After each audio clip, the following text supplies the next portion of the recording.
ಸರ ಯತ್ನಾಳ್ಗೆ BJP ಅನಿವಾರ್ಯ. ಯತ್ನಾಳ್ಗೆ BJP ಅನಿವಾರ್ಯ. ಬಿಜೆಪಿಗೆ ಯತ್ನಾಳ್ ಅನಿವಾರ್ಯವಲ್ಲ.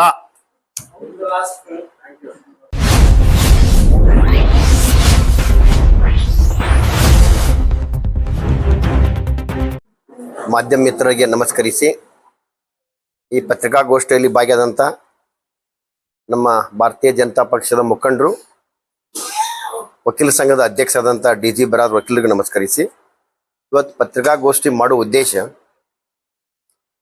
ಇವತ್ತು ಬಾಗಲಕೋಟ್ ಮತ್ತು ದಾವಣಗೆರೆಯಲ್ಲಿ ವಿಧಾನಸಭಾ ಚುನಾವಣೆ ನಡೀತಾ ಇರೋದ್ರಿಂದ ನಮ್ಮ ರಾಜ್ಯದ ಅಧ್ಯಕ್ಷರಾದಂಥ BY ವಿಜೇಂದ್ರ ಅವರು ಈ ಎರಡೂ ಚುನಾವಣೆಯನ್ನ ಗಂಭೀರವಾಗಿ ಪರಿಗಣಿಸಿ ಈ ಭಾರತೀಯ ಜನತಾ ಪಕ್ಷದ ಅಭ್ಯರ್ಥಿ ಗೆಲ್ಲಿಸಲಿಕ್ಕೆ ಬಹಳಷ್ಟು ಯೋಜನೆಗಳನ್ನು ಹಂಚಿಕೊಂಡಿದ್ದಾರೆ. ಅದೇ ರೀತಿ ಈ ಬಾಗಲಕೋಟೆ ನಮ್ಮ ಪಕ್ಕದ ಜಿಲ್ಲೆ ಆಗಿರೋದ್ರಿಂದ ಬಿಜಾಪುರ ಜಿಲ್ಲೆಗೆ ಭಾರತೀಯ ಜನತಾ ಪಕ್ಷ ಕೂಡ ಅಲ್ಲಿ ಭಾರತೀಯ ಜನತಾ ಪಕ್ಷ ಅಭ್ಯರ್ಥಿ ಆದಂಥ ಶ್ರೀ ಚನ್ನತಿಮ್ಮಡಿ ಗುರುಗಳಿಗೆ ಆರಿಸಿ ತರಲು ಯೋಜನೆ ಹಾಕೊಂಡಾರ. ನಮಗೆ ಬಿಜಾಪುರ ಜಿಲ್ಲೆಗೆ ರಾಂಪುರ ಜಿಲ್ಲಾ ಪಂಚಾಯಿತಿಯ ಬರ್ತಕ್ಕಂಥ ಹಳ್ಳಿಗಳಲ್ಲಿ ಕೆಲಸ ಮಾಡಲಿಕ್ಕೆ ಅವಕಾಶ ಕೊಟ್ಟಿದ್ದಾರೆ. ಅದೇ ರೀತಿ ಬಿಜಾಪುರ ಜಿಲ್ಲೆಯ ಸುಮಾರು 100 ಪಕ್ಷದ ಪದಾಧಿಕಾರಿಗಳು ವಿಸ್ತಾರಕರ ಕೆಲಸ ಮಾಡಕೈತಾರೆ. ಅಂದ್ರೆ ನಮ್ಮ ರಾಂಪುರ ಜಿಲ್ಲಾ ಪಂಚಾಯತಿಯಲ್ಲಿ ಒಟ್ಟು 43 ಬೂತ್ಗಳಿವೆ. 43 ಬೂತ್ಗಳಲ್ಲಿ ಒಂದು ಬೂತಿಗೆ 2 ಅಥವಾ 3 ಈ ರೀತಿ ಪ್ರತಿ ಬೂತ್ನಲ್ಲಿ ಮನೆ ಮನೆಗೆ ಸಂಪರ್ಕ ಮಾಡಿ ಈ ಕಾಂಗ್ರೆಸ್ಸಿನ 3 ವರ್ಷ ದುರಾಡಳಿತದ ಬೆಚ್ಚದ ಜನರಿಗೆ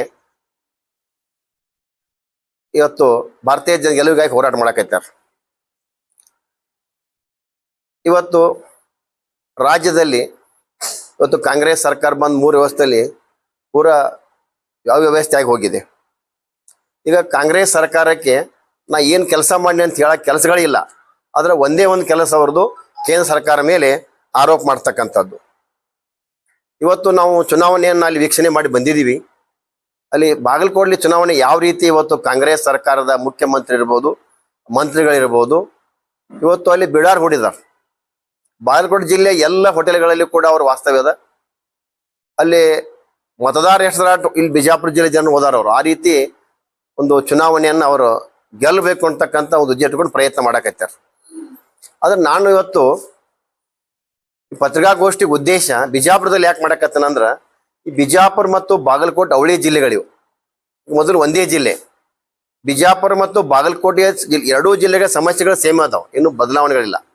ಆದ್ದರಿಂದ ಈ ಬಿಜಾಪುರ ಜಿಲ್ಲೆಯ ಮಹಾಜನತೆಗೆ ಏನು ತಮ್ಮಲ್ಲಿ ಕಾಂಗ್ರೆಸ್ ಸರ್ಕಾರದ ವಿರುದ್ಧ 3 ವರ್ಷದ ಆಡಳಿತ ಏನು ಆಕ್ರೋಶ ವಿರುದ್ಧ ಬರೀ ಆಕ್ರೋಶ ಹೊರಗೆ ಹೋಗ್ಬೇಕಂದ್ರ ಅಥವಾ ಕಾಂಗ್ರೆಸ್ ಸರ್ಕಾರಕ್ಕೆ ಎಚ್ಚರಿಕೆ ಕೊಡ್ಬೇಕಂದ್ರ ಒಂದು ಅವಕಾಶ ಅದ. ಇನ್ನೂ ಕಾಲ್ ಮಿಂಚಿಲ್ಲ. 9 ತಾರೀಕು ಚುನಾವಣೆ ಇರೋದ್ರಿಂದ ಬಿಜಾಪುರ ಜಿಲ್ಲೆಯ ಜನತೆಗೆ ಈ ಪತ್ರಿಕಾಗೋಷ್ಠಿಯ ಮೂಲಕ, ಮಾಧ್ಯಮದ ಮೂಲಕ ಬಿಜಾಪುರ ಜಿಲ್ಲೆ ಜನತೆಗೆ ನಾವು ಮನವಿ ಮಾಡ್ಕೋಬೇಕು. ಅವರಿಗೆ ನಮಸ್ಕರಿಸಿ ಮನವಿ ಮಾಡಿಕೊಂಡು ಬಾಗಲಕೋಟೆ ಇರ್ತಕ್ಕಂಥ ಮತದಾರರಿಗೆ ಮನಸ್ಸನ್ನು ಗೆಲ್ತಕ್ಕಂಥ ಕೆಲಸ ಬಿಜಾಪುರ ಜಿಲ್ಲೆಯ ಮಹಾಜನತೆ ಮಾಡಬೇಕಾಗಿದೆ. ಅಂದ್ರೆ ಮಾತ್ರ ಈ ಕಾಂಗ್ರೆಸ್ಕ್ಕೆ ನಾವು ಎಚ್ಚರಿಕೆ ಕೊಡ್ಬೋದು. ಇವತ್ತು ರಾಜ್ಯದ ಮುಖ್ಯಮಂತ್ರಿ ಮಂತ್ರಿಗಳು ಇವತ್ತು ಬಾಗಲಕೋಟೆಯಲ್ಲಿ ಬಿಡಾರ್ ಹೊಡಿದ್ ನೋಡಿದ್ರೆ ಇವತ್ತು ಅವ್ರಿಗೆ ಕನ್ಫರ್ಮ್ ಆಗಿದೆ. ವಿಶೇಷವಾಗಿ ಹೆಚ್ಚಾಗಿ ಆಡಳಿತ ಇದ್ದಂಥ ಸಂದರ್ಭದಲ್ಲಿ ಬೈ ಎಲೆಕ್ಷನ್ಗಳಲ್ಲಿ ನಾವು ನೋಡಿದೀವಿ, ಅದೇ ಸರ್ಕಾರದ ಅಭ್ಯರ್ಥಿಗಳ ಸರಳ ಗೆಲ್ತಕ್ಕಂಥದ್ದು. ಇವತ್ತು ಕಾಂಗ್ರೆಸ್ ಸರ್ಕಾರ ಬಿಡಾರ್ ಹೊಡ್ ಕೆಲಸ ಮಾಡಿ ನೋಡಿದ್ರೆ ಇವತ್ತು ಅವ್ರಿಗೆ ಎಲ್ಲೇ ಒಂದ್ ಕಡೆ ಈಗ ಗೊತ್ತಾಗೈತೆ ಅವ್ರಿಗೆ ನಮ್ಮ ಆಡಳಿತ ವೈಖರಿ ಸಂಪೂರ್ಣ ವಿಫಲ ಆಗೈತೆ. ಇವತ್ತು ನಾನು ಸಿದ್ದರಾಮಯ್ಯನವ್ರಿಗೆ ಮತ್ತು ಮಂತ್ರಿಗಳಿಗೆ ಕೇಳ್ತೀನಿ, ನಾನು ಸರ್ಕಾರ ಬಂದು 3 ವರ್ಷ ಆಯ್ತು. ಸಾಕಷ್ಟು ಸಮಸ್ಯೆಗಳ ಸುಳಿಯಲ್ಲಿ ಸಿಕ್ಕಿರೋ ಜನ ಇವತ್ತು ರೈತರ ಸಮಸ್ಯೆದಾರ, ಗುತ್ತಿಗೆದಾರ ಸಮಸ್ಯೆದಾರ, ಕಾರ್ಮಿಕರ ಸಮಸ್ಯೆ, ಪ್ರತಿ ರಂಗದಲ್ಲಿ ಕೂಡ ಜನಸಾಮಾನ್ಯ ತೊಂದರೆ ಇದ್ದಾಗ ನೀವು ಜನರ ಸಮಸ್ಯೆಗೆ ಸ್ಪಂದಿಸಲಾಕ ಈ 3 ವರ್ಷದಲ್ಲಿ 1 ಸಲ ಆದ್ರೂ ಬಂದು ಬಿಡಾರ್ ಹೊಡಿದ್ರಂದ್ರ ನಮ್ಗೆ ಈ ಚುನಾವಣೆಗೆ ಬಂದು ನೀವು ಈ ಬಿಡಾರ್ ಹೊಡಿ ಕೆಲಸ ಮಾಡ್ಲಿಕ್ಕೆ ನೀವು ನೈತಿಕತೆ ಇತ್ತು. ಇವತ್ತು ನೀವು ಯಾವ ನೈತಿಕತೆಯಿಂದ ಬಂದು ಇಲ್ಲಿ ಬಾಗಲಕೋಟೆಯಲ್ಲಿ ಚುನಾವಣೆ ಮಾಡ್ತೀರಿ ಅಂತಕ್ಕಂಥ ಪ್ರಶ್ನೆಯನ್ನು ಇವತ್ತು ಕಾಂಗ್ರೆಸ್ ಸರ್ಕಾರ ಕೇಳ್ಬೇಕಾಗತ್ತೆ. ಇವತ್ತು ಅಲ್ಲಿ ನಾವು ನೋಡಿದೀವಿ, ನಾವು ಅಲ್ಲಿ ಸಾಕಷ್ಟು ಸಲ ಅಲ್ಲಿ ಸಿದ್ದರಾಮಯ್ಯ ಮಾತನಾಡ್ತಿರ್ತಾರ, ನನ್ನೇ ಅಭ್ಯರ್ಥಿ ಅಂತ ಕನ್ಸಿಡರ್ ಮಾಡಿರಿ. ಇವತ್ತು ಪತ್ರಿಕೆಯಲ್ಲಿ ಕೂಡ ಅಡ್ವರ್ಟೈಸ್ ನೋಡಿದೀವಿ ನಾವು.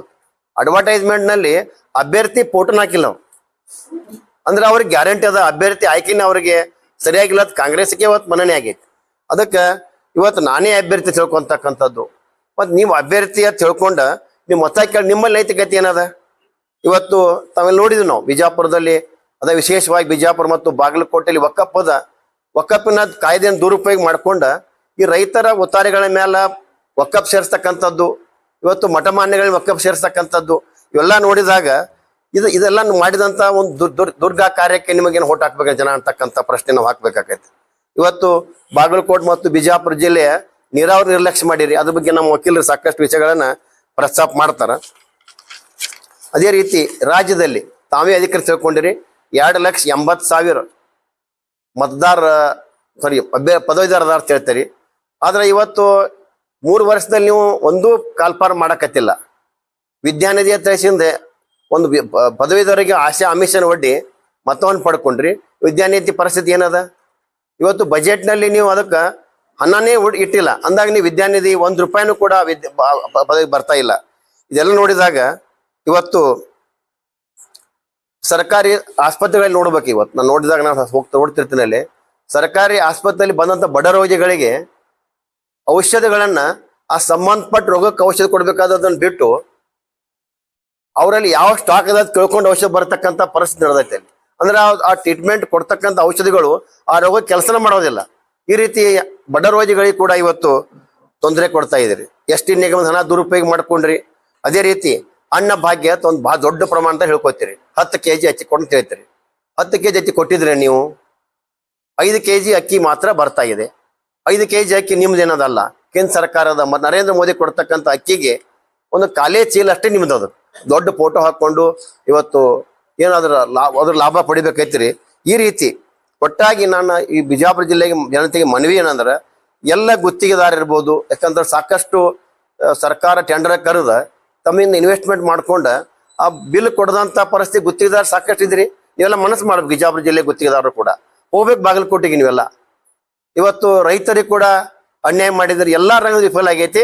ಒಟ್ಟಾಗಿ ನಮ್ಮ ಪತ್ರಿಕಾಗೋಷ್ಠಿ ಉದ್ದೇಶ ತಾವೆಲ್ಲ ಅಲ್ಲಿ ಬಾಗಲಕೋಟೆ ಜಿಲ್ಲೆಗೆ ಹೋಗಿ ಪ್ರಚಾರ ಮಾಡಿ ನೀವು ಆ ಚುನಾವಣೆಯನ್ನ ಕಾಂಗ್ರೆಸ್ ಅನ್ನು ಸೋಲಿಸೋ ಮೂಲಕ ಒಂದು ಎಚ್ಚರಿಕೆಯನ್ನು ಕೊಟ್ಟಿದ್ದಾದ್ರೆ ಮುಂದೆ ನಮ್ಮ ರಾಜ್ಯಕ್ಕೆ ಭವಿಷ್ಯ ಇದೆ, ಇಲ್ಲ ಅಂದ್ರೆ ಭವಿಷ್ಯ ಇಲ್ಲ ಅಂತಕ್ಕಂಥ ಒಂದು ಮಾತನ್ನು ಕೂಡ ನಾನು ಹೇಳ್ಬೇಕಾಗೈತಿ. ಇಷ್ಟ ಪತ್ರಿಕಾಗೋಷ್ಠಿ ಮುಗಿಸ್ತಾ ಇದ್ದೀನಿ.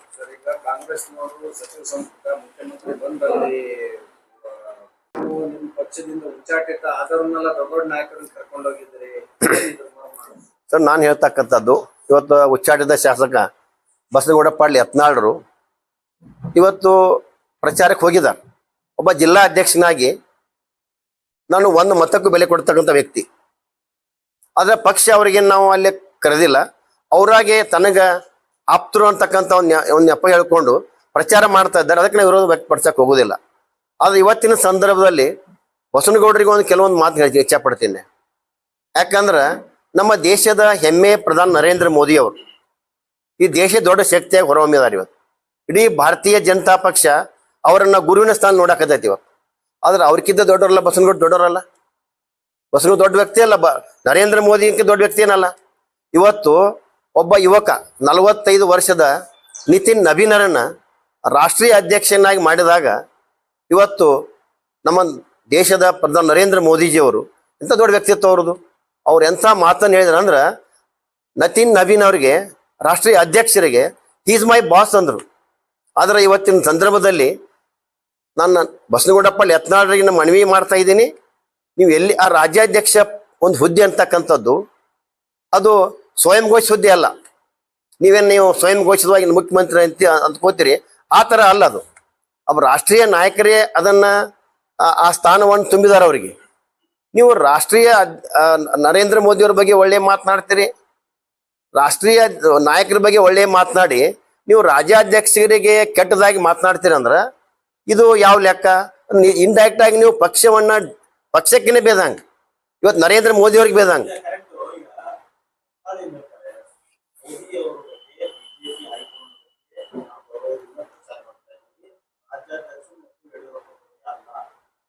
ಸರ್ ಅಲ್ರಿ ಸರ್,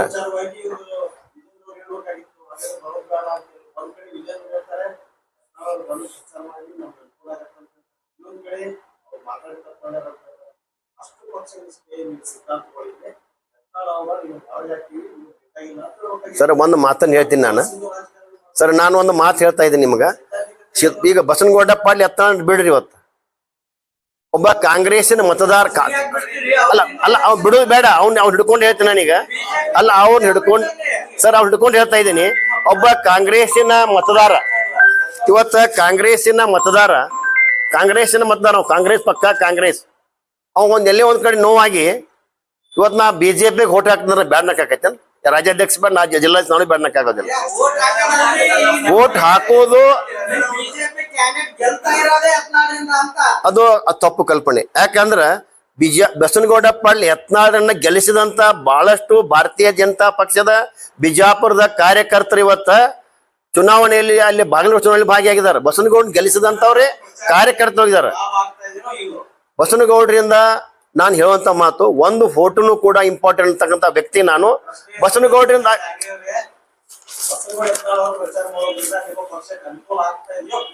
ಅಲ್ರಿ ಸರ್, ನನ್ನ ಮಾತು ನೀವು ಕೇಳ್ರಿ. ಒಬ್ಬ ಕಾಂಗ್ರೆಸ್ಸಿನ ಮತದಾರ ಬಂದು ನಮ್ಮ ಪಕ್ಷಕ್ಕೆ ಓಟ್ ಲಾಭ ಆಕೈತೆ ಅಂದಾಗ ಬಸನಗೌಡ್ರ ಪ್ರಚಾರ ನುಕ್ಸಾನ ಯಾಕೆ ಹೇಳಿ? ಆದ್ರೆ ನಮ್ಮ ಆಲ್ರೆಡಿ ರಾಜ್ಯಾಧ್ಯಕ್ಷರು ಹೇಳಿದಾರ ಇಲ್ಲ, ಅವ್ರು ಬೇಕಾದವ್ರು 4 ಜನ ಇರ್ಬೋದಲ್ರಿ. ಬಸನಗೌಡ್ರ ಬೇಕಾದ 4 ಜನ ಇರ್ಬೋದು. ಇಲ್ಲ ನಾ ಹೇಳ್ತಾ ಕೇಳ್ರಿ, ನಮ್ಮ ಗೆಲುವು ನಮ್ಮ ರಾಜ್ಯಾಧ್ಯಕ್ಷ ಕ್ಲಿಯರ್ ಮಾಡಿದ್ದಾರೆ. ಆಲ್ರೆಡಿ ನಮ್ಮ ಪಕ್ಷದಲ್ಲಿ ಸಾಕಷ್ಟು ಗೆಲುವು ಆಗಿಬಿಟ್ಟಿದೆ. ಹೆಚ್ಚುವರಿ ಮತ ಬರ್ದವ್ರು ಬರ್ಲಿ ಅಂತ ಹೇಳಿದಾರೆ, ಬಂದ್ರೆ ಬರ್ಲಿ. ಹೌದು ಹೌದ್ರಿ, ನಮ್ಮ ಪಕ್ಷದ ಇಲ್ಲ ಸರ್, ನಮ್ಮ ಪಕ್ಷದ ವ್ಯವಸ್ಥೆ ಅದ, ಬೇರೆ ಬೇರೆ ರಾಜ್ಯದಲ್ಲಿ ಹೋಗ್ತಕ್ಕಂತ ವ್ಯವಸ್ಥೆ ಅದ. ಬಿಜಾಪುರ ಜಿಲ್ಲೆ ಜನ ಕಾರ್ಯಕರ್ತರು ಬಾಗಲಕೋಟೆಗೆ ಹೋಗ್ರಿ, ಅಲ್ಲಿ ಕಾಂಗ್ರೆಸ್ ಸೋಲಿಸ್ರಿ ಅಂತ. ಹೌದು ಅಲ್ಲಿ ಬಲಿಷ್ಠ ಇಲ್ಲ ಅಂತ ತೋರಿಸ್ಕೊಂಡಾಗೈತಿ ಈಗ. ಸರ್, ಅಲ್ಲಿ ಸಾಕಷ್ಟು ಬಲಿಷ್ಠತೆ ಅದ. ಚುನಾವಣೆ ಗಿಮಿಕ್ ಅಂದ್ರನೆ ಪ್ರತಿ ಹಂತದಲ್ಲಿಯೂ ಕೂಡ ನಮ್ಮ ಮತವನ್ನು ಸೆಳಿಲಿಕ್ಕೆ ನಾವು ಪ್ರಯತ್ನ ಮಾಡ್ಬೇಕಾಗ್ತದೆ. ಯಾಕೆ ಬಿಜಾಪುರ ಜಿಲ್ಲೆಯಲ್ಲೂ ಕೂಡ ನಾವು ಕರೆಕ್ಟ್ ಅಲ್ಲ ಸರ್. ಮತ್ ಚುನಾವಣೆ ಅದ, ನಾವು ಎಷ್ಟು ನಾವು ಹೆಚ್ಚು ಮತ ಬರ್ತಾವ ನಮಗೆ ಅಷ್ಟು ಶಕ್ತಿ ಬರ್ತದ. ನಾವು ಯಾಕೆ ನಾವು ಪ್ರಯತ್ನ ಮಾಡಬಾರದು? ಇನ್ನೊಂದು ಇದಕ್ಕೆ ಕಾರಣ, ಇದು ಉಪಚುನಾವಣೆ ಇರೋದ್ರಿಂದ ನಾವು ಇಡೀ ರಾಜ್ಯದಲ್ಲಿ ನಾವು ಬಿಜಾಪುರ ಜಿಲ್ಲೆ ಅಷ್ಟೇ ಅಲ್ಲ, ಪಕ್ಕದ ಜಿಲ್ಲೆಯಲ್ಲಿ ಕೂಡ ವಿಸ್ತಾರಕರ ನಾವು ಪ್ರತಿ ಬೇರೆ ಬೇರೆ ಜಿಲ್ಲೆ ಹೋಗ್ತಕ್ಕಂಥ ವ್ಯವಸ್ಥೆ ನಾವು ಮೊದಲಿಂದಲೂ ಬಂದ ಪದ್ಧತಿ ಅದ. ನಾವು ಈಗ ಗೆಲ್ತೀವಿ ಅಂತಕ್ಕಂಥ ವಿಚಾರ ಅಲ್ಲ. ಹೇಳಿ ಸರ್, ನಮ್ಗೆ ಯತ್ನಾಳ್ ಅನಿವಾರ್ಯ ಅಲ್ಲ, ನಮ್ಗೆ ಪ್ರತಿಯೊಬ್ಬ ಭಾರತೀಯ ಜನತಾ ಪಕ್ಷ ಕಾರ್ಯಕರ್ತರು ಅನಿವಾರ್ಯ ಅದಾರ. ಬಸನಗೌಡರನ್ನ MLA ಮಾಡಿ ಮಂತ್ರಿ ಮಾಡಿದವರ ಕಾರ್ಯಕರ್ತ ಕಳಿಸಿ ನಾವು ವಿಜಾಪುರದಿಂದ. ಅಲ್ಲಿ ಬಸನಗೌಡ್ರ ಒಬ್ಬರು ಅನಿವಾರ್ಯತೆ ಕೇಳ್ತೀರಿ ನೀವು? ಪ್ರಚಾರ ಮಾಡಬಾರ್ದತ್ ನಾ ಯಾಕೆ ಹೇಳ್ಕೊಡ್ರಿ? ಅವ್ರ ವೈಯಕ್ತಿಕ ವಿಚಾರದವರು, ಬಸ್ ಅವ್ರಿಗೆ ಸಂಬಂಧ ಮಾಡ್ಲಿ, ಪ್ರಚಾರ ಮಾಡ್ಲಿ. ಅಲ್ರಿ ನಾವು ಸರ್ ನೋಡ್ರಿ,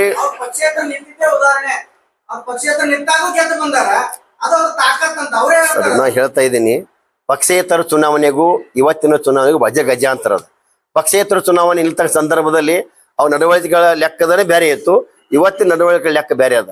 ಅವತ್ತು ಇಡೀ ಬಿಜಾಪುರ ಜಿಲ್ಲೆ ಭಾರತೀಯ ಜನತಾ ಪಕ್ಷದ ಬಹಳಷ್ಟು ಪಂಚಾಯತ್ ಮೆಂಬರ್ಗಳು ಸ್ಥಳೀಯ ಚುನಾವಣೆಗಳು ಒಂದು ಮೊದಲೇ ಮತವನ್ನು ಭಾರತೀಯ ಜನತಾ ಪಕ್ಷ ಹಾಕಿ ಉಳಿದ ಇನ್ನೂ ಅವಕಾಶ ಯಾಕೆ ಬಿಡಬೇಕು? ಬಿಜಾಪುರ ಜಿಲ್ಲೆ ಬೆಲೆ ಕೊಟ್ಟಿದ್ದಾರೆ.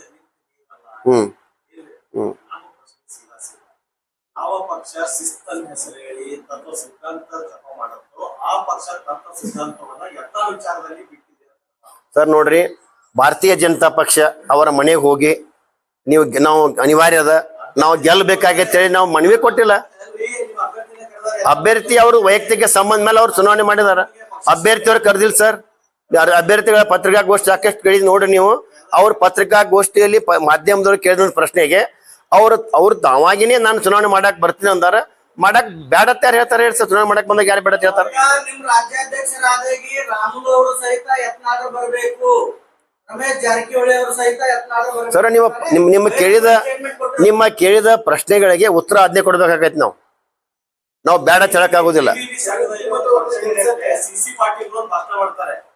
ನಾನು ದಾವಣಗೆರೆಯಲ್ಲಿದ್ದೆ, ಯತ್ನಾಳ್ ಅವ್ರನ್ನ ಕರೆದ್ರು, ಯತ್ನಾಳ್ ಕರೆದಕ್ಕೆ ಬಂದಿದೆ ಅಂತ ಹೇಳಿ ನಿಮ್ಮದೇ ಪಕ್ಷದ ಮಾಜಿ ಸಚಿವರು ಪಕ್ಷದ ನಾಯಕರು ಹೇಳ್ತಾರೆ. ಸರ್, ನನಗೂ ಈಗ ಅದನ್ನು ಕ್ಲಿಯರ್ ಮಾಡ್ತೀನಿ. ಈ ನಮ್ಮ ರಾಜ್ಯ ನಾಯಕರಲ್ಲಿ ತಮ್ಗೆಲ್ಲ ಗೊತ್ತದ, ರೇಬಲ್ಸ್ ಅತ್ಯಾಚಿಂದ ಅವ್ರು ಓಡಾಕತ್ತಾರ. ಈಗ ಆ ರೇಬಲ್ಸ್ ಕೆಲವೊಂದು ಜನ ಇನ್ನೂ ಸ್ವಲ್ಪ ಮಿಂಗಲ್ ಆಗ್ತಕ್ಕಂತ ಒಂದು ಸಂದರ್ಭಗಳು ಅದಾವ. ಅವ್ರಿಗೆ ಉದ್ದೇಶ ಏನದ ಗೊತ್ತಿಲ್ಲ. ಆ ವಿಷಯಗಳನ್ನ ಖಂಡಿಸ್ತಾ ಇದ್ದೀನಿ, ಅವ್ರ ವಿಷಯನ ಖಂಡಿಸ್ತೀನಿ. ಅವು ಸರಿಯಲ್ಲ. ಒಬ್ಬ ಪಕ್ಷದ ಒಬ್ಬ ಶಿಸ್ತಿನ ಸಿಪಾಯಿಯಾಗಿ ಕೆಲಸ ಮಾಡ್ಬೇಕಾದಂತ ಇವತ್ತು ಭಾರತೀಯ ಜನತಾ ಪಕ್ಷದ ಲಾಭವನ್ನು ತೆಗೆದುಕೊಂಡು ಈ ರೀತಿ ದುರ್ವರ್ತನೆ ಯಾರು ಮಾಡಿದ್ರು ಕೂಡ ಆ ವಿಷಯ ನಾನು ಖಂಡಿಸ್ಲಿಕ್ಕೆ ಸಿದ್ಧ ಇದೆ.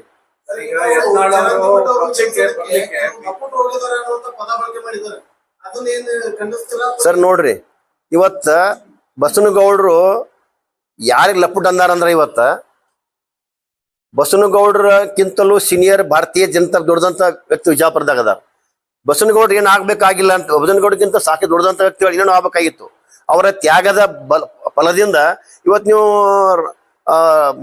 ಪದವಿ ಮಾಡ್ಕೊಂಡು ಸಾಕಷ್ಟು ಮಂತ್ರಿಗಳಾಗಿದ್ದ ಕೇಂದ್ರದಲ್ಲಿ. ಅದೇ ಕಾರ್ಯಕರ್ತರು ಇವತ್ತು ಎಲೆಕ್ಷನ್ ಮಾಡಕ್ ಹೋಗ್ಯಾರ. ಇಲ್ಲಿ ಬಸನಗೌಡರು MLA ಮಾಡ್ಯಾರಲ್ಲ, ಏನು ಅವ್ರನ್ನ ಇವತ್ತಿನ ಮಟ್ಟಿಗೆ ಬೆಳ್ಯಾಕ ಏನ್ ಹೋರಾಟ ಮಾಡಿದಂತ ಕಾರ್ಯಕರ್ತರನ್ನ ಹೋಗಿ ಆ ಬಾಗಲಕೋಟೆ ಚುನಾವಣೆ ಅವ್ರಿಗೆ ಏನ್ ಮಾತಾಡ್ತಾರ ಅಂತಕ್ಕಂಥದ್ದನ್ನ ಇವತ್ತು ಬಸನಗೌಡ್ರೆ ಅದು ಸೋ ವಿಚಾರ ಮಾಡ್ಬೇಕು. ಬಸನಗೌಡರ ಪರಿಪೂರ್ಣ ಅವರ ವಿಚಾರಗಳು ಈ ಭಾರತೀಯ ಜನತಾ ಪಕ್ಷದ ಲಾಭವನ್ನು ತೆಗೆದುಕೊಂಡು ಕೇಂದ್ರದ ಮಂತ್ರಿಯಾಗಿ ಈ ರೀತಿ ಮಾತನಾಡೋದನ್ನ ನಾನು ಖಂಡಿಸ್ತಾ ಇದ್ದೀನಿ. ಅವ್ರ ಅಭಿಮಾನಿಗಳಿಗೆ ಹೇಳ್ತಾನೆ ಇವತ್ತು. ಯಾಕಂದ್ರ ಒಬ್ಬ ನಿಮ್ಮ ನಾಯಕ ತಪ್ಪು ಮಾಡಿದಾಗ ಅಭಿಮಾನಿಗಳು ಬರೀ ತಿರಾಟ ಮಾಡಿದ್ರೆ ನಾಯಕ ದೊಡ್ಡ ಬೆಳೆಯಂಗಿಲ್ಲ. ಆ ನಾಯಕನ ತಪ್ಪುಗಳನ್ನ ಅವರ ಶಿಷ್ಯರ ಬಳಗ ನೀವು ಗೌಡ್ರೆ ನೀವು ತಪ್ಪು ಮಾಡಿದ ಹೇಳಿದಾಗ, ಯಾಕೆ ಬೇರೆದವ್ರ ಮಾತಂದ್ರೆ ಬಸನಗೌಡರು ಕೇಳೋದಿಲ್ಲ. ಅಟ್ಲೀಸ್ಟ್ ಶಿಷ್ಯರು ಏನು ಚಿರಿಯಾಡ್ತಿರ್ಲ, ಚಿರಾಡ್ತಕ್ಕಂಥ ಶಿಷ್ಯರಿಗೆ ನನ್ನೊಂದು ಮನವಿ ಅದ, ನೀವು ಯಾವಾಗರಿ ಬಸನಗೌಡರಿಗೆ ನಿಮ್ಮ ಹೆಜ್ಜೆಗಳು ತಪ್ತಾ ಇದಾವೆ ಅಂತ ಹೇಳಿದ್ರೆ ಅವ್ರ ಬದಲಾವಣೆ ಆಗಿತ್ತಂದ್ರ ಅವ್ರಿಗೂ ಕೂಡ ಒಳ್ಳೇದು. ಪಕ್ಷಕ್ಕೆ ಏನ್ ಲುಕ್ಷಣ ಇಲ್ಲ ಬಸನಗೌಡರಿಂದ. ಬಹಿರಂಗ ಪ್ರಚಾರ ಕೊನೆಯಾಗುವವರೆಗೂ ನಿಮ್ಮ ರಾಜ್ಯಾಧ್ಯಕ್ಷರು ಎಲ್ಲರಿಗೂ ಯತ್ನಾಳ್ ಬಗ್ಗೆ ಪ್ರಚಾರ ಮಾಡಲಿ ಅಂತ ಹಾಕಿದ್ವಿ. ಬಹಿರಂಗ ಪ್ರಚಾರ ಆದ ಕೂಡಲೇ ಮತ್ತೆ ಯತ್ನಾಳ್ ವಿರುದ್ಧ ಮಾತಾಡ್ತೀವಿ. ನಾ ವಿರುದ್ಧ ಮಾತಾಡಕೈತಿ ಸರ್ ನಾ ವಿರುದ್ಧ ನಾ ಬ್ಯಾಡತ್ತೇ ಇಲ್ಲ ಪ್ರಚಾರಕ್ಕೆ. ವಿರುದ್ಧ ಏನ್ ಮಾತಾಡಕತ್ತ, ಒಂದ್ ಹೋಟು ಅನಿವಾರ್ಯ ಅದ. ನಾ ಬಸನಗೌಡ ಅನಿವಾರ್ಯ ಇಲ್ಲ ಹೇಳಕತ್ತಿಲ್ಲ. ನಾ ಒಂದ್ ಹೋಟಿಗೆ ಬೆಲೆ ಅದ ಅಂದಾಗ ಬಸನಗೌಡ್ರ ಯಾಕೆ ಅನಿವಾರ್ಯ ಅಲ್ಲತ್ ನಾ ಹೇಳಿ. ಅಲ್ರಿ ಕಾಂಗ್ರೆಸ್ ತರ ಹೋಟ್ ಹಾಕ ಅಲ್ರಿ ಪಕ್ಷ ಸಿದ್ಧಾಂತ ನಾವ್ ಎಲ್ರಿ ಅವ್ರ ಇಚ್ಛೆಯಿಂದ ಬಂದ್ ಪ್ರಚಾರ ಮಾಡ್ತಿದಾಗ ನಾವ್ ಯಾರು ಬೇಡಕೈತಿ ಹೇಳ್ರಿ. ಈಗ ಸರ್ ಅವರು ಏನು ಉಪಚುನಾವಣೆ ಮೂಲಕ ಬಿಜೆಪಿ ಫಾರ್ ಆಗಿ ಅವ್ರು ಪ್ರಚಾರ ಮಾಡೋ ಮೂಲಕ ಮತ್ತೆ ಬಿಜೆಪಿ ಬರ್ಲಿಕ್ಕೆ ರೆಡಿ ಆಗಿದ್ದಾರೆ. ಈಗ ನೀವ್ ಈಗ ತಗೊಳಕ್ ರೆಡಿ ಆಗಿದ್ದೀರಾ? ರಾಜ್ಯದವರು ರೆಡಿ ಆಗಿದ್ದಾರೆ? ಅಲ್ಲ ರೆಡಿ ಆಗಿದ್ದೀರಾ? ಅಲ್ರಿ ಸರ್, ಈಗ ದಾವಣಗೆರೆ ಚುನಾವಣೆಗೆ ಹೋಗಿಲ್ಲ ಅವರು. ಅದು ಬೇರೆ ಪ್ರಶ್ನೆ. ಈಗ ಅವ್ರು ಬಾಗಲಕೋಟೆಗೆ ಯಾಕೆ ಬಂದಾರ ಅಂದ್ರ ಅವ್ರು ಚರಂತಿ ಮಾಡ್ರ ಅವ್ರ ಆಪ್ತರ ಬಂದ್ ಮಚಾರ ಮಾಡಕತ್ತಾರ ಹೊರತು ಚರಂತಿ ಮಾಡ್ರ ಅವ್ರು ಕರ್ದಿಲ್ಲ. ಅವ್ರ ಆಪ್ತರ ಹೋಗಾಕತ್ತಾರ ಅವ್ರು.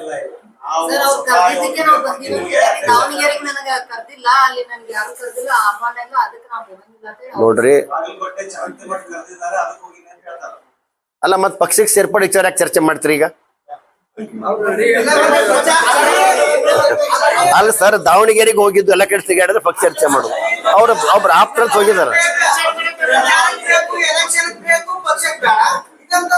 ಸರ್. ಅಲ್ರಿ ನಾವು ಪಕ್ಷಕ್ಕೆ ಬ್ಯಾಡ್ನಾಗ ನಾವ್ಯಾರ ಸರ್? ನಾನು ಹೈಕಮಾಂಡ, ನಮ್ದೇನ್ ಹೈಕಮಾಂಡ ಅಲ್ಲ ಸರ್. ನಾನು ಹೈಕಮಾಂಡ ಸೇರ್ಪಡೆ ಬಗ್ಗೆ ನಾ ಹೇಳ್ತೇನೆ.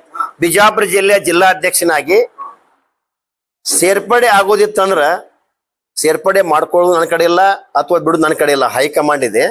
ಆದ್ರೆ ಬಸನಗೌಡ ಪಾಳ್ರಿ ಯತ್ನಾಳ್ ನಾನು ಮನವಿ ಏನಂದ್ರ, ಸೇರ್ಪಡೆ ಆಗೋದಿತ್ತಂದ್ರ ಏನ್ ನಿಮ್ ವರ್ತನೆ ಅದಲ್ಲ, ಒಬ್ಬ ರಾಜ್ಯಾಧ್ಯಕ್ಷನಿಗೆ ಪಕ್ಷ ಕಟ್ಟಿ ಬೆಳೆಸಿದಂತ ವ್ಯಕ್ತಿ ಮಾನ್ಯ ಯಡಿಯೂರಪ್ಪನವ್ರಿಗೆ ಸಾಕಷ್ಟೆಲ್ಲ ಹೇಳಿದ್ರಿ.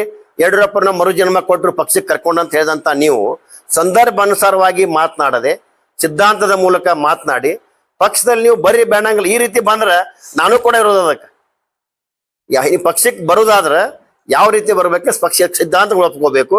ಇನ್ನು ಯಾವ ರೀತಿ ಪಕ್ಷದ ಒಳಗೆ ಎದ್ದುಕೊಂಡು ನಾ ಯಾವಾಗ ಸಾಕಷ್ಟು ಹೇಳಿದ್ದೀನಿ. ನಾನು ಒಂದ್ ಮನೆಯೊಳಗೆ ಒಂದ್ 4-5 ಜನ ಅಣ್ಣತಂಬ್ರು ಇದ್ದೀವಿ ಅಂದ್ರ ಅದ್ರಾಗ ಒಬ್ಬ ಬ್ರದರ್ ಮನ್ಸಿಗೆ ಬಂದಾಗ ಮನ್ಯಾಗ ದಂಡ್ಲಿ ಮಾಡೋದು, ಮನ್ಸಿಗೆ ಬಂದಾಗ ಮಾತಾಡಕೈತಿ ಅಂದ್ರ ಆ ಮನೆಯ ನೆಮ್ಮದಿ ಹಾಳಾಗ್ತೈತಿ. ಬಸನಗೌಡ್ರು ಈ ವರ್ತನೆಯಿಂದ ಬಂದ್ ನಮ್ಮ ಪಕ್ಷದಾಗ ಬಂದ್ರಂದ್ರ ಇಡೀ ಪಕ್ಷದ ಶಾಂತಿ ಕದಲ್ತೈತಿ. ನೀವು ಬರಾಕ್ನ ಇರೋದಿಲ್ಲ, ಬರ್ರಿ ಹೆಂಗ್ ಮೊದಲು ಬದಲಾವಣೆ ಆಗ್ರಿ. ನನ್ನ ಅಭಿಪ್ರಾಯ ಇದೆ. ಸೇರ್ಪಡೆ ನನ್ನ ಕಡೆ ಇಲ್ಲ. ಈಗ ಅವ್ರನ್ನ ಸ್ವಾಗತ ಮಾಡ್ತಾ ಇದ್ದೀರಿ. ಈಗ ಅವ್ರು ನಿಮ್ಮಲ್ಲೇ ಒಂದಷ್ಟು ವಿರೋಧಿಗಳಿದ್ದಾರೆ, ವೈಯಕ್ತಿಕವಾಗಿ ಅವ್ರ ಕತೆ ಈಗಾಗಲೇ ಅವ್ರ ಪಕ್ಷದಲ್ಲಿ ಬಹಳ ಸಕ್ರಿಯ ಆಗಿದ್ದಾರೆ. ಸರ್ ನೋಡ್ರಿ, ಭಾರತೀಯ ಜನತಾ ಪಕ್ಷದಲ್ಲಿ ಏನು ಬಹಳಷ್ಟು ಅದಾರಲ್ಲ, ಅವ್ರೆಲ್ಲ ಹೆಂಗ ಅದಾರ ಅಂದ್ರೆ ಅಧಿಕಾರಕ್ಕಾಗಿಲ್ಲ. ಕೆಲವೊಂದು ಮಂದಿ ಅಧಿಕಾರವನ್ನು ಅನುಭವಿಸಿ ಅಧಿಕಾರದ ಕೊರತೆ ಆದಾಗ ಏನ್ರಿ ಮಾತಾಡಕತ್ತಾರ ಹೊರತು ಈ ಪಕ್ಷದ ಕಾರ್ಯಕರ್ತರು ಏನದಾರ ಅಂದ್ರ ಯಾವ ಆಚಾರ ನಿಮ್ಗೆ ವಿಚಿತ್ರ ಅನಿಸ್ತದ. ಇವತ್ತು ಬಿಜಾಪುರದಿಂದ 100 ಜನ ಪಕ್ಷದ ಪದಾಧಿಕಾರಿಗಳು ವಿಸ್ತಾರಕ್ಕೆ ಹೋಗ್ಯಾರ. ನಾವು ಏನೇನೋ ವ್ಯವಸ್ಥೆ ಇಲ್ಲ. ಸ್ವಂತ ಖರ್ಚಿನಿಂದ ಮುಂಜಾನೆ ಹೋಗ್ತಾರ, ತಮ್ಮ ಬೂದಿಗೆ ಹೋಗ್ತಾರ, ಕೆಲಸ ಮಾಡ್ತಾರ, ಸ್ವಂತ ಖರ್ಚು ಊಟ ಮಾಡ್ತಾರ, ಸ್ವಂತ ಖರ್ಚು ಜಾಬ್ ಮನೆಗೆ ಬರ್ತಾರ. ಇಂಥ ಒಂದು ಪಕ್ಷದ ಕಾರ್ಯಕರ್ತರು ಭಾರತೀಯ ಜನತಾ ಪಕ್ಷ ಅದಾರ. ಆದ್ರೆ ಕಾಂಗ್ರೆಸ್ ಪರಿಸ್ಥಿತಿ ನೋಡ್ಬೇಕು ನೀವು. ಬಾಗಲಕೋಟದಾಗ ಹಣ ಕೊಟ್ಟು ಖರೀದಿ ಮಾಡ್ಕೊಂಡು ಪ್ರಚಾರ ಮಾಡಕ್ ಹಚ್ಚಾರ ಹೊರತು ಪ್ರೀತಿಯಿಂದ ಪ್ರಚಾರ ಮಾಡ್ತಕ್ಕಂಥ ವ್ಯವಸ್ಥೆ ಇಲ್ಲ. ಇವತ್ತು ಹಣ ಹೆಂಡ ತಗೊಂಡ್ ಬಂದ ಮುಖ್ಯಮಂತ್ರಿ ಕೂತಾರ.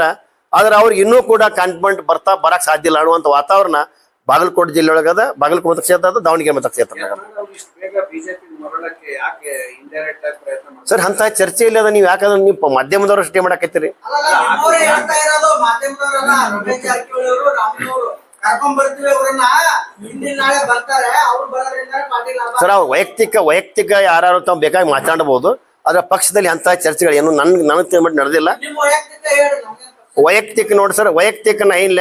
ವೈಯಕ್ತಿಕ ನಾನು ಅವ್ರ ಬಿಜಾಪುರ ಜಿಲ್ಲೆಯವನಾಗಿ ನಾ ವಿರೋಧ ಮಾಡಕ್ ಆಗೋದಿಲ್ಲ. ನಾ ಬಸವನಗೌಡ ಪಾಟೀಲ್ ಯತ್ನಾಳಿಗೆ ನನ್ನ ಮನವಿ ಅದ, ನಿಮ್ಮ ವರ್ತನೆಗಳ ಬದಲಾವಣೆ ಆಗಲೇಬೇಕು. ಅದಕ್ಕೆ ನಿಮ್ಮ ಭವಿಷ್ಯದ ನಿಮ್ಮ ಕಾರ್ಯಕರ್ತ ಅಭಿಮಾನ ನೀನ್ ಹತ್ರ ಗೊತ್ತಿಲ್ಲ. ಆದ್ರೆ ಪಕ್ಷದ ಶಿಸ್ತಿನ ಒಬ್ಬರ ಜಿಲ್ಲಾಧ್ಯಕ್ಷ ನಾನು ಹೇಳ್ತೀನಿ, ನಮ್ಮ ಪಕ್ಷದಲ್ಲಿ ನೀವು ಬರುವುದಾದ್ರೆ ಅಥವಾ ಪಕ್ಷದಲ್ಲಿ ಬಂದು ಮತ್ತೆ ನೀವು ಅಧಿಕಾರ ಪಡಿತಕ್ಕಂಥ ಆಸೆ ಏನಿತ್ತಂದ್ರ ನಿಮ್ ವರ್ತನೆಯಲ್ಲಿ ಬದಲಾವಣೆ ಆಗ್ಬೇಕು ಹೊರತು ಅಲ್ಲ ಸರ್. ಮತ್ತೆ ಪಕ್ಷದ ರಾಜ್ಯದ ಅಧ್ಯಕ್ಷರಿಗೆ ಮಾತನಾಡ್ತೀರಿ ಮನಸ್ಸಿಗೆ ಬಂದಂಗ. ಇವತ್ತಿನ ಪಕ್ಷದ ಪದಾಧಿಕಾರಿಗಳು, ಜಿಲ್ಲೆ ಪದಾಧಿಕಾರಿಗಳು ಸರ್ ಒಂದು ಮಾತು ಹೇಳ್ತೇನೆ ನಿಮಗ. ಮೊನ್ನೆ ಕಾರ್ಪೊರೇಷನ್ ಇಲೆಕ್ಷನ್ದಾಗ ಬಸವನಗೌಡ ಪಾಟೀಲ್ ಯತ್ನಾಳ್ರು ತಮಗೆ ವೈಯಕ್ತಿಕವಾದಂತ ಪಕ್ಷದ ಪದಾಧಿಕಾರಿಗಳನ್ನ ಸಾಕಷ್ಟು ಅವ್ರ ಜೊತೆ ದುಡ್ದಂತವ್ರದ ಅಂತವ್ರನ್ನ ಕೂಡ ಕನ್ಸಿಡರ್ ಮಾಡಾರದೆ ಕಾರ್ಪೊರೇಟರ್ ಮಾಡ್ತಕ್ಕಂಥ ಪ್ರಯತ್ನ ಮಾಡಿರಿ. ಆದ್ರೂ ಕೂಡ ಆ ಪದಾಧಿಕಾರಿ ಇನ್ನೂ ಪಕ್ಷ ಗಟ್ಟಿಯಾಗಿ ಉಳ್ದಾರ. ಅಂತ ಪದಾಧಿಕಾರಿ ನಮ್ಮ ಭಾರತೀಯ ಜನತಾ ಪಕ್ಷ ಅದಾರ. ಸೋಷಿಯಲ್ ಮೀಡಿಯಾ ಒಳಗೆ ಅದೇ ಫೋಟೋ ವೈರಲ್ ಆಗ್ತಾ ಇದೆ. ಟೈಪ್ ಆಗಿದ್ದಾರೆ, ಮತ್ತೊಬ್ಬ ಅಭ್ಯರ್ಥಿ ಜೊತೆ ನಿಂತಿರೋ ಫೋಟೋ ವೈರಲ್ ಆಗಿದೆ. ಮಾಜಿ ಸಚಿವರು ಅವ್ರ ಜೊತೆ ನಿಂತಿರೋ ಮೊನ್ನೆ ಸುಟ್ಕೇಸ್ ಗಿರಾಕಿ ಅಂತ ಕಾಮೆಂಟ್ ಕೂಡ ಹಾಕಿದ್ದಾರೆ. ಅದಕ್ಕೇನು ನನಗೆ ಅದೇನೋ ಕ್ಲಿಯರ್ ಗೊತ್ತಾಗ್ತಾ ಇಲ್ಲ. ಕಾರ್ಪೊರೇಷನ್ ಇಲೆಕ್ಷನ್ ಸಂಬಂಧಪಟ್ಟಂಗೆ ಅಭಿವೃದ್ಧಿ ಮುಸ್ಲಿಂ ಅವ್ರ ಜೊತೆ ಅಪ್ಪು ಪಟೇಲ್ ಜೊತೆ ನಿಂತಿರೋ ಫೋಟೋ ವೈರಲ್ ಆಗ್ತಾ ಇದೆ. ಅದ್ರ ಬಗ್ಗೆ ಏನು ನನಗೆ ಇನ್ನೊಂದ್ ಸ್ವಲ್ಪ ಕ್ಲಿಯರ್ ಮಾಡಿರಿ, ಅದನ್ನ ಸಮಸ್ಯೆ ಕ್ಲಿಯರ್ ಗೊತ್ತಾಗ್ತಾ ಇಲ್ಲ. ಮಹಾನಗರ ಪಾಲಿಕೆ ಚುನಾವಣೆ ಸಂದರ್ಭದಲ್ಲಿ ಹ್ಮ್ ಅಪ್ಪು ಪಟೇಲ್ ಜೊತೆ ಹ್ಮ್ ಮುಸ್ಲಿಂ ಅವ್ರ ಜೊತೆ ನಿಂತಿರೋ ಫೋಟೋ ವೈರಲ್ ಆಗ್ತಾ ಇದೆ. ಕೆಳಗಡೆ ಕಾಮೆಂಟ್ಗಳು ಆಗ್ತಾ ಇದ್ದಾರೆ. ಸುಟ್ಕೇಸ್ ಗಿರಾಕಿ ಸರ್ ನೋಡ್ರಿ, ಬರೀ ಫೋಟೋ ಹಿಡ್ಕೊಂಡು ಹೇಳಕ್ ಆಗೋದಿಲ್ಲ. ಅವ್ರು ಏನಾರ ಅಂತ ಒಂದು ಅವ್ರಿಗೆ ಆತರ ಪ್ರೂಫ್ ಇದ್ದು ಅಂದ್ರ ಪಕ್ಷ ಬಹಳಷ್ಟು ಬಲಿಷ್ಠ ಅದ. ಇವತ್ತು ಭಾರತೀಯ ಜನತಾ ಪಕ್ಷ ಅಲ್ಲಿ ಹೈಕಮಾಂಡ್ ಕಂಪ್ಲೇಂಟ್ ಕೊಡ್ರಿ. ಆತರ ಇದ್ರ ಆತರ ಸುಮ್ಕೆ ಆರೋಪ ಮಾಡೋದು ಸರಿಯಲ್ಲ. ಬಿಜೆಪಿ ಒಡೆದ ಮನೆ ಆಗ್ತಾ ಇದೆ. ಕಾರ್ಯಕರ್ತರು, ಪದಾಧಿಕಾರಿಗಳು ಇವರು ವೈಯಕ್ತಿಕ ಸರ್ ನೋಡ್ರಿ, ನಮ್ಮ ರಾಜ್ಯದ ಅಧ್ಯಕ್ಷ ಬಿ.ವಾ. ವಿಜಯೇಂದ್ರ ಬಹಳ ಸ್ಟ್ರೆಂಗ್ಸ್ ಪರ್ಸನ್ ಅದಾರ. ಇವತ್ತು ತಾವು ನೋಡಿದ್ರಿ ಬಾಗಲಕೋಟದಲ್ಲಿ ಘಟಾನುಘಟಿಗಳು ಎಲ್ಲ ವಿರೋಧಿಗಳಿದ್ರು. ಅವಾಗ ಇರುವ ನಿರಾಣಿಯರು ಇರ್ಬೋದು, ಇವತ್ತು ಇಲ್ಲ ಬಹಳಷ್ಟು ಚಾಲೆಂಜ್ ಮಾಡ್ರಿ, ಹಿಂಗೆ ಬಹಳಷ್ಟು ಸಮಸ್ಯೆಗಳಿದ್ದು. ಪೂಜಾರಿ ಅವರು ಇವತ್ತು ಅಲ್ಲಿ ಚುನಾವಣೆ ಮಾಡೋದು ನೋಡಿದ್ರೆ ನಮ್ಗೆ ಹೆಮ್ಮೆ ಅನಿಸ್ತದ. ಅದೇ ರೀತಿ ಇವತ್ತು ದಾವಣಗೆರೆಯಲ್ಲಿ ಕೂಡ ಕಳೆದ ಸಲ ಸ್ಪರ್ಧಿಸಿ ಈಗ ಟಿಕೆಟ್ ಸಿಗದಾರಂತ ವ್ಯಕ್ತಿ ಕೂಡ ಇವತ್ತು ಅವ್ರ ಹೇಳಿಕೆಗಳನ್ನ ಗಮನಿಸಿದ್ರೆ ಗೊತ್ತಾಗ್ತೈತಿ ಭಾರತೀಯ ಜನತಾ ಪಕ್ಷ ಶಿಸ್ತದ ಅಂತಕ್ಕಂಥದ್ದು ಗೊತ್ತಾಗ್ತದೆ ಸರ್. ಬಿಜೆಪಿಯಿಂದ ಯತ್ನಾಳ್ ಅವರು ಉಚ್ಚಾಟನೆ ಆದಂತ ಸಂದರ್ಭದಲ್ಲಿ ನಿಮ್ಮಲ್ಲಿ ಸಂಭ್ರಮಾಚರಣೆಯೂ ಆಗಿದೆ. ಈಗ ಅವ್ರು ಬಂದದ್ದಕ್ಕೆ ಮತ್ತೆ ಸಂಭ್ರಮಾಚರಣೆ ಆಗ್ತಾ ಇದೆ. ವೈಯಕ್ತಿಕವಾಗಿ ಪ್ರಚಾರ ಆಗ್ತಾ ಇದೆ. ಸಂಭ್ರಮಾಚರಣೆ ಎಲ್ಲಿ ಮಾಡಿವಿ ಸರ್ ನಾವು? ಸಂಭ್ರಮಾಚರಣೆ ಮಾಡಿವಿ ಸಾಮಾಜಿಕ ಜಾಲತಾಣದಲ್ಲಿ ಬಹಳ ದೊಡ್ಡದಾಗಿ ಹಾಕೊಳ್ತಾ ಇದ್ದಾರೆ. ಇಲ್ಲ ಸರ್, ಸಂಭ್ರಮಾಚರಣೆ ಏನಿಲ್ಲ. ಸಂಭ್ರಮಾಚರಣೆ ಮಾಡ್ತಾ ಪಕ್ಷ ಸ್ವಾಗತ ಯಾವ ಮಾಡ್ತಾರೆ? ಸ್ವಾಗತ ನಮ್ಮ ಕಡೆ ಇಲ್ಲ ಸರ್. ನಾನು ಜಿಲ್ಲಾ ಅಧ್ಯಕ್ಷ, ನನ್ನ ಕೇರಿ ಹೇಳ್ತಾರೆ. ನಮ್ಮ ಬಿಜಾಪುರ ಜಿಲ್ಲೆಯಂತ ಎಲ್ಲ ಭಾರತೀಯ ಜನತಾ ಪಕ್ಷದ ಕಾರ್ಯಕರ್ತರು ಬಾಗಲಕೋಟೆ ಉಪಚುನಾವಣೆಗೆ ಸುಮಾರು 10-15 ದಿವಸ ಪ್ರಚಾರವನ್ನು ಕೈಗೊಂಡಿದ್ದಾರೆ. ನಾವು ಕೂಡ ಹೋಗಿದ್ದೆವು. ಬಾಗಲಕೋಟೆದಲ್ಲಿ ಮುಳುಗಡೆ ಬಗ್ಗೆ ಮಾತಾಡ್ಬೇಕಂದ್ರೆ 2013ರಲ್ಲಿ 524 ಮಾಡ್ತೀನಿ ಅಂತ ಆಶ್ವಾಸನೆ ಇಲ್ಲಿ ತನ 12 ವರ್ಷ ಆಯ್ತು. 12 ವರ್ಷದಲ್ಲಿ ಅದನ್ನ 524 ಮೊದಲ ಏನು ಕಾಂಗ್ರೆಸ್ ಗೌರ್ಮೆಂಟ್ ಇತ್ತು ಆವಾಗ 524 ಮಾಡಿದ್ದು ಇಲ್ಲಿ ತನ ಅದರ ಪರಿಹಾರ ಹಣವನ್ನು ಕೊಟ್ಟಿಲ್ಲ. ಸುಮಾರು 2 ತಿಂಗಳು ಸ್ಟ್ರೈಕ್ ಮಾಡಿದ್ರು ಮುಳುಗಡೆ ಬಗ್ಗೆ. ಎಲ್ಲ ಕಾಂಗ್ರೆಸ್, ಎಲ್ಲ ಪಕ್ಷಾತೀತ ಮತ್ತು ರೈತರು ಎಲ್ಲ ಕೂಡ ಮಾಡಿದ್ರು. ಅವ್ರನ್ನ ಎಬ್ಬಿಸ್ಲಿಕ್ಕೆ ಇದೇ ಡಿ.ಕೆ. ಶಿವಕುಮಾರ್ ಬಂದು ನಾನು ನನ್ನ ಅವಧಿಯಲ್ಲಿ ಮುಗಿದ್ರೊಳಗೆ 524 ಮಾಡ್ತೀವಿ, 524 ಮಾಡಿ ಎಲ್ಲ ಪರಿಹಾರ ರೈತರಿಗೆ ಕೊಡ್ತೀವಿ ಅಂತ ಹೇಳಿದ್ರು. ಈಗ ಕಾಂಗ್ರೆಸ್ ಗೌರ್ಮೆಂಟ್ ಬಂದ 3 ವರ್ಷ ಆಯ್ತು. 3 ವರ್ಷ ಆಯ್ದ್ರು ಕೂಡ ಒಂದು ಕೆನಾಲದಲ್ಲಿ ಆದಂತ ಪರಿಹಾರದನ್ನ ಹೆಚ್ಚಿನ ಪರಿಹಾರ ಕೋಟಿಗೆ ಬಂದಿದ್ರು. ಆ ಪರಿಹಾರ ಸುಮಾರು 18,000 ಕೋಟಿ ಇದೆ. ಆ ಹಣವನ್ನು ಇಲ್ಲಿ ತನ ₹1 ಕಟ್ಟಿಲ್ಲ. ಸುಮಾರು EP ಅನ್ನು ಹಚ್ಚಿ ನಾವು MD ಜಪ್ತು ಮಾಡಿದ್ರೆ MD ಕಾರ್ಗಳು ಜಪ್ತು ಮಾಡ್ಕೊಂಡು ಬಂದಿದ್ದ ಇದೆ ಮತ್ತು ಪೇಪರ್ನಲ್ಲಿ ಬಂದಿದೆ. ಬಂದರೂ ಕೂಡ ಒಂದು ಕೋಟಿ ರೂಪಾಯಿನೂ ತುಂಬಲಾಗ್ತಾ ಇರಲಿಲ್ಲ. ಹಿಂದಿನ ಸರ್ಕಾರದಲ್ಲಿ ಒಂದು 5,000 ಕೋಟಿ ಬಜೆಟ್ನಲ್ಲಿ, ಪ್ರತಿ ಬಜೆಟ್ನಲ್ಲಿ ಬಿಜೆಪಿ ಸರ್ಕಾರದಲ್ಲಿ 5ರಿಂದ 10,000 ಕೋಟಿ ಇಡ್ತಿದ್ರು. ಇವರು 3 ವರ್ಷದಲ್ಲಿ ₹1 ಇನ್ನ KBCNL ಬಜೆಟ್ನಲ್ಲಿ ಇಟ್ಟಿಲ್ಲ. ಮತ್ತು 30 ಲಕ್ಷ ಮತ್ತು ನೀರಾವರಿಗೆ 40 ಲಕ್ಷ ಏನು ಮಾಡಿದಾರ ಅದು ಕೂಡ ಈಗ ಕೊಟ್ಟು 3-4 ತಿಂಗಳಾಯ್ತು. ಒಂದು ನೋಟಿಸ್ ಇಲ್ಲ, ₹1 ಇಲ್ಲ. ಆಮೇಲೆ ಬಿಜಾಪುರಲ್ಲಿ ಆದಂತ ಏನಿದು ಕೆನಾಲ ಕಾಲುವೆಗಳಿಗೆ ಪರಿಹಾರ ಏನಾಗಿದೆ ಒಂದು 10,000 ಕೋಟಿ ಇದೆ KBCNLದು. ನಾವು ಸರ್ಕಾರಕ್ಕೆ ಸಾಕಷ್ಟು ಸಲ DK ಶಿವಕುಮಾರ್ ಆಗಲಿ, ಮುಖ್ಯಮಂತ್ರಿಗಳಾಗಲಿ, ನಾನು ವಕೀಲರ ಸಂಘದ ಜಿಲ್ಲಾ ಅಧ್ಯಕ್ಷನಾಗಿ ಅವರಿಗೆ ಸಾಕಷ್ಟು ಸಲ ಮನವಿಯನ್ನು ಕೊಟ್ಟಿದ್ದೆವು. ಅದನ್ನ ಕಸದ ಬುಡ್ಡೆಗೆ ಎಸೆಯುವಂತ ರೀತಿ ಅವ್ರು ಇನ್ನೂ ತನ ಅದಕ್ಕೆ ಸ್ಪಂದನೆ ಮಾಡಿಲ್ಲ. ಆ ₹1 ಕೊಡಿಲ್ಲ. ಯಾಕಂದ್ರ ರೈತರಿಗೆ ಒಂದು ಭೂಮಿನೂ ಕಳ್ಕೊಂತಾರ, ಅವರಿಗೆ ನೀರು ಇಲ್ಲ ಮತ್ತು ಪರಿಹಾರನೂ ಇಲ್ಲ. ಈ 3 ಅಂಶಗಳು ಬಹಳ ಮುಖ್ಯ ಆಗ್ಯಾವ. ರೈತ ಹೋರಾಟ ಸಾಕಷ್ಟು ಸಲ ಹೋರಾಟ ಮಾಡೋದು ಇದ್ರ ಬಗ್ಗೆ. ಅದನ್ನ ಗಣನೆಗೆ ತೆಗೆದುಕೊಳ್ಳಾರದೆ ಸರ್ಕಾರ ಚರ್ಮ ದಿಪ್ಪ ಐತಾರಲ್ಲ ಆ ರೀತಿ ದಪ್ಪ ಚರ್ಮದ ಮಾಡ್ಕೊಂಡು ಅವ್ರ ರೈತರು ಬೇಕಾದ ಹೋರಾಟ ಮಾಡ್ಲಿ, 1-2 ವರ್ಷ ಹೀಗೆ ಮುಂದೂಡಿದ್ರ ನಮ್ಮ ಪರಿಹಾರ ಕೊಡೋದು ಕಡಿಮೆ ಆಗತ್ತೇಳಿ ರೈತರಿಗೆ ಸಾಲ ಬಾಧೆಗಳನ್ನು ಮಾಡಿ ಎಷ್ಟೋ ರೈತರು ಉರುಳಾಕೊಳ್ಳೋ ಪರಿಸ್ಥಿತಿಗೆ ಬಂದಾರ. ಇವತ್ತು ನಮ್ಮ ಕೋರ್ಟಿನಲ್ಲಿ ಆರ್ಡರ್ ಆದಂತ ಕೇಸುಗಳಿಗೆ ₹1 ಅವರು ಕೊಟ್ಟಿಲ್ಲ. ಮತ್ತು ದರಖಾಸ್ತು 4,000 EP ದರಖಾಸ್ತು ಹಚ್ಚಿದೆವು, ಅದರಲ್ಲಿ ₹1 ಕೂಡ ತುಂಬಿಲ್ಲ. ಅದನ್ನ ಸಾಕಷ್ಟು ರೈತರು ಹೋರಾಟ ಮಾಡಿ MD ತನ ಬೆಂಗಳೂರು ತನ ಹೋದ್ರು, ಅದಕ್ಕೆ ಪರಿಹಾರ ಕೊಟ್ಟಿಲ್ಲ. ಬಾಗಲಕೋಟೆ ಜಿಲ್ಲೆಯಲ್ಲಿ ಹೆಚ್ಚಿನ ಮುಳುಗಡೆ ಆದಂತ ರೈತರು ರಗಡ ಸ್ಟ್ರೈಕ್ ಮಾಡಿದ್ರು.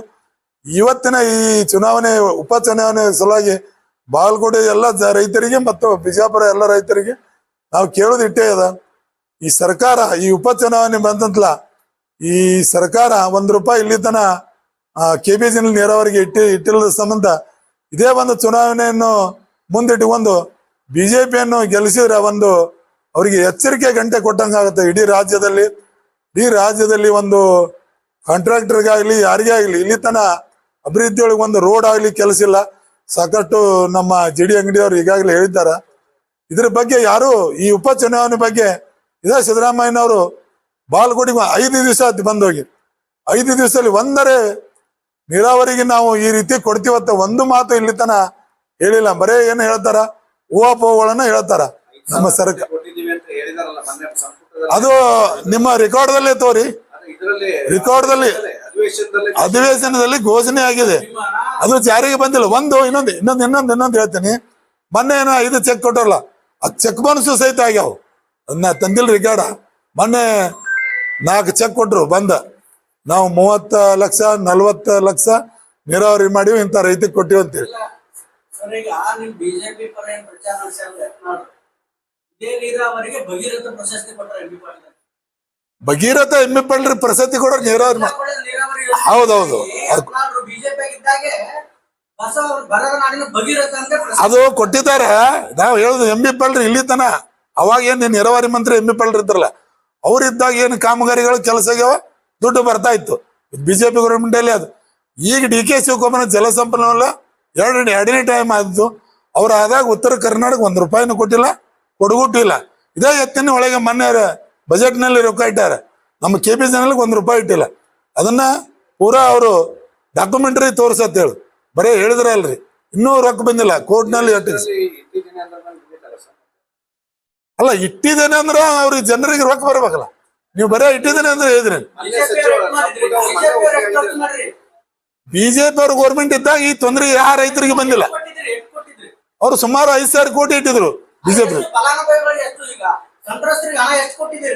ಬಿಜೆಪಿ ಅವರು ಇದ್ದಾಗ ಅವಾಗಿದ್ದಾಗ ನೀರಾವರಿಗೆ 24 ಲಕ್ಷ, ಒಣಬೇಸಾಗಿ 20 ಲಕ್ಷ ಅಂತ ಮಾನ್ಯ ಸಚಿವರು ಕಾರಜೋಳ ಅವರು ಜಲಸಂಪನ್ಮೂಲ ಇದ್ದಾಗ ಚಿಕ್ಕಲಗಲ್ಲಿ ಚೆಕ್ ಅನ್ನು ಕೊಟ್ರು. ಅದು ಚೆಕ್ಕು ಕ್ಲಿಯರ್ ಆಗ್ಯಾವ. ಅವಾಗಿನ ಲೆಕ್ಕ ಅಂದ್ರೆ ಅವಾಗಿನ ಬಂಗಾರದ ರೇಟ್ ಏಟಿತ್ತು, 50,000 ಇತ್ತು. ಇವತ್ತು ಏಟದ 1.5 ಲಕ್ಷ ಅದ. ಈ ರೇಟ್ ಜಂಪ್ ಆಗಿದೆ. ನಾವು ನೀರಾವರಿ ಒಬ್ಬ ರೈತ 1 ಎಕರೆ ಕಳ್ಕೊಂಡ್ರ ಇವತ್ತಿನ ಬಿಡಿ ಸುಮಾರು ನನ್ನ ಪ್ರಕಾರ ನಮ್ಮಲ್ಲಿ ಜಮೀನು ನಮ್ಮೂರಲ್ಲಿ ಮಾರಿದೆ ಕಾತ್ರಾಳ ಗ್ರಾಮ ಅಂತ 35 ಲಕ್ಷ ರೂಪಾಯಿ ಎಕರೆ ನೀರಾವರಿ ಅಂದ್ರೆ ರೇಟ್ ಮಾರ್ಕೆಟ್ ರೇಟ್.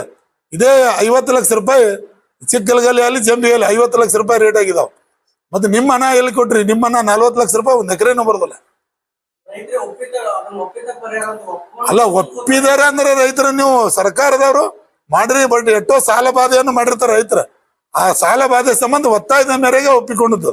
ಅದೇನು ಇವ್ರು ಕೊಡಿ ಅಂತಿಮ ಅಲ್ಲ. ಅಂತಿಮ ಅಂದ್ರೆ ಹೆಂಗೆ, ಯಾರು ಬೇಕಾದ್ರೂ ಕೋಟಿ ಜನರಲ್ಲಿ ಹೋಗ್ಬೋದು. ಅದೇನು ನೀವು ತಗೋಬೇಕು ಬಿಡ್ಬೇಕು ಅಂತಲ್ಲ.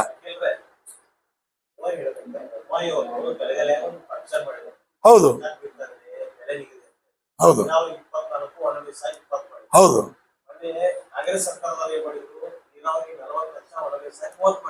ಹೌದು. ಕೊಟ್ಟಿದ್ದಕ್ಕಿಂತ ಕಡಿಮೆ ಹೆಚ್ಚಾಯ್ತಂದ್ರೆ ಅವಾಗಿನ ಬಂಗಾರ ರೇಟ್, ಅವಾಗಿನ ಲ್ಯಾಂಡ್ ರೇಟ್, ಅವಾಗಿನ ಲ್ಯಾಂಡ್ ರೇಟ್ ಈಗ ಸುಮಾರು 10 ವರ್ಷದಿಂದ ಹೋದ್ರೆ 10 ಲಕ್ಷ ರೂಪಾಯಿ ಎಕರೆ ಇತ್ತು. ಈಗ ಅವಾಗಿನ ರೇಟ್ ಈಗಿನ ರೇಟಿಗೆ ಹೆಚ್ಚಿಗೆ ಆಗಿದೆ. ಭೂಮಿ ರೇಟ್ ಏರಿಕೆ ಒಳಗಡೆ ಸಂಬಂಧ ರೇಟ್ ಹೆಚ್ಚಿಗೆ ಆಗಿದಾವೆ.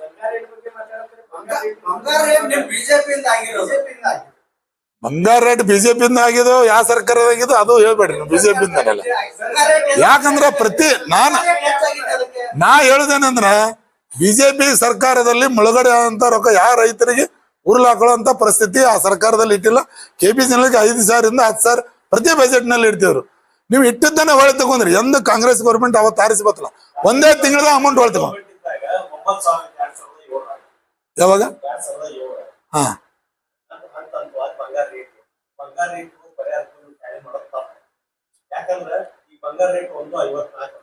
ಹೌದು. ರೇಟ್ ಕೇಂದ್ರದಲ್ಲಿ ನಮ್ಮ ರೇಟ್ ಅದ. ಭೂಮಿ ರೇಟ್ನು ಹೆಚ್ಚಿಗೆ ಆಗ್ಬೋದು, ಬಂಗಾರ ರೇಟ್ಗೆ ಇದಕ್ಕ ಅಲ್ಲ. ಅವಾಗಿಂದ ಜಮೀನಿನ ರೇಟ್ಗಳಾಗಲಿ ಬಂಗಾರ ಒಂದು ಏನತ್ತ ಅಂದ್ರ ನಿಮ್ದ 30-40 ಲಕ್ಷ.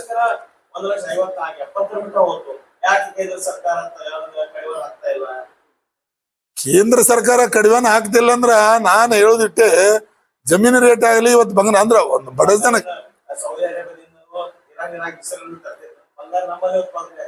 ಬಂಗಾರ ಕಡಿಮೆ ಉತ್ಪಾದನೆ ಆಗೋದ್ರಿಂದ ಹೆಚ್ಚಿನ ರೇಟ್ ಹೆಚ್ಚಿಗೆ ಇರ್ಬೇಕು.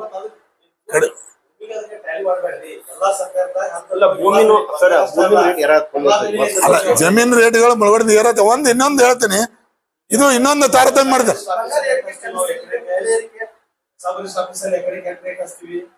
ಸಬ್ ರಿಜಿಸ್ಟರ್ ಕಡಿಮೆ ರೇಟ್ ಹಚ್ತೇವೆ. ಅದು ಆಕ್ಚುಲಿ ಗಾಡಿ ಅದ್ರ ಬಗ್ಗೆ ಹೇಳಿದ್ರ ಇಲ್ಲಿ ನಮ್ಮವ್ರ ನಮ್ಮ ಜಿಲ್ಲೆದವ್ರು ಬಹಳ ತಪ್ಪು ಮಾಡಿದಾರ. ಬಾಗಲಕೋಟೆ ಜಿಲ್ಲೆ ನಮ್ಮ ಜಿಲ್ಲೆಯವ್ರು ಏನ್ ತಪ್ಪು ಮಾಡ್ಯಾರ, ಒಂದು 14 ಜಿಲ್ಲೆ ನೋಡಿದ್ರೆ SR ರೇಟ್ ಇಲ್ಲಿ ಮಾಡಿದಿಲ್ಲ. ಬಾಗಲಕೋಟೆ SR ರೇಟ್ ನೋಡಿದ್ರೆ ಸರ್ ಈಗ ಅದನ್ನು ಸರ್ ನಮ್ಮ ಉಸ್ತುವಾರಿ ಮಂದಿ MB ಪಾಟೀಲ್ರು ಬಬ್ಲೇಶ್ ಮತಕ್ 14 ಹಳ್ಳಿ ಬಬ್ಲೇಶ್ ಮತಕ್ ಕ್ಷೇತ್ರದವ್ರೆ. ಅದೇ JT ಪಾಟೀಲ್ ಅವ್ರಿಬ್ರು ಕಾಂಗ್ರೆಸ್ಸೇ. JT ಪಾಟೀಲ್ರು ಅವ್ರಿಗೆ ಮುಂದಾಲೋಚನೆ ಮಾಡ್ಕೊಂಡು ಅಲ್ಲಿ ಮಾರ್ಕೆಟ್ ರೇಟ್ ಅನ್ನ ಖರೀದಿ ಮಾಡಿ ಹೆಚ್ಚು ಮಾಡಿಸಿ ಆ ರೈತರಿಗೆ ಹೆಚ್ಚು ಬರಂಗ್ ಮಾಡಿದ್ರು. ಅದೇ ನಮ್ಮ ಬಬ್ಲೇಶ್ ಕ್ಷೇತ್ರದಲ್ಲಿ ನಮ್ಮ ಶಾಸಕರ ಕೆಲಸ ಮಾಡ್ಲಿಲ್ಲ. 14 ಹಳ್ಳಿದ ರೇಟ್ ಕಂಪ್ಯಾರಿಸನ್ ಮಾಡಿದಾಗ ಅಲ್ಲಿ ರೇಟ್ ಭಯಂಕರ ಫರಕ್ ಅದ.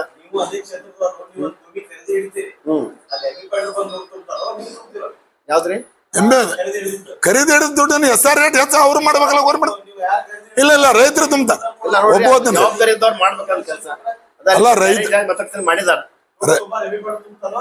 ಇಲ್ಲ ರೈತರ ತುಂಬ್ತಾರ. ಅದಕ್ಕೊಂದು ಉತ್ತರ ಕೊಡ್ತೀನಿ ಹೇಳ್ತೀನಿ. ಆ ತರ ಒಂದ್ ಯಾವ್ದ್ರ ಖರೀದಿ ಮಾಡಿ ಅವರೇ ಖರೀದಿ ಮಾಡಿದ್ರು ಲಾಭ ಹಾಕಿದ್ ನಮ್ಗೆ. SR ರೇಟ್ ಮಾಡ್ಲಿಕ್ಕೆ ಇವ್ರಿಗೆ ಸಾಧ್ಯತೆ ಇತ್ತು, ಮಾಡಿಲ್ಲ. ಒಂದು ಅದಕ್ಕಿಂತ ಮುಖ್ಯ ಇಲ್ಲಿ 25 ಲಕ್ಷ ಮಾಡ್ಯಾರ. ಎಲ್ಲಿ ಬಿಜಾಪುರದಲ್ಲಿ. ಇಲ್ಲೇ 2 ಜಿಲ್ಲೆದಾಗ ತಾರತಮ್ಯ ಆಗಿದೆ. 25 ಲಕ್ಷ ಒಣಬೇಸಾಗಿ ನೀರಾವರಿಗೆ 30 ಮಾಡ್ಯಾರ.